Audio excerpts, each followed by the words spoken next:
Tired of hitting the wrong keys on your Android phone because your keyboard feels way too small?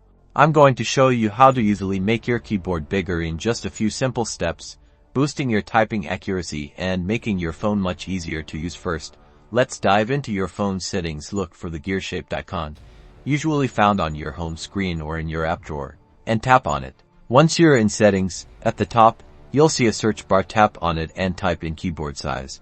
You should see an option that says keyboard size. Tap on that. If searching doesn't work on your phone, you can usually find it under language and input, then on screen keyboard, and finally, keyboard size. Here, you'll see a slider that allows you to adjust the keyboard's height. Drag the slider to the right to make the keyboard bigger.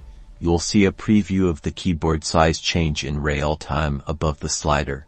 Experiment with different sizes until you find one that feels comfortable and improves your typing. A larger keyboard makes it easier to hit the correct keys, especially if you have larger fingers.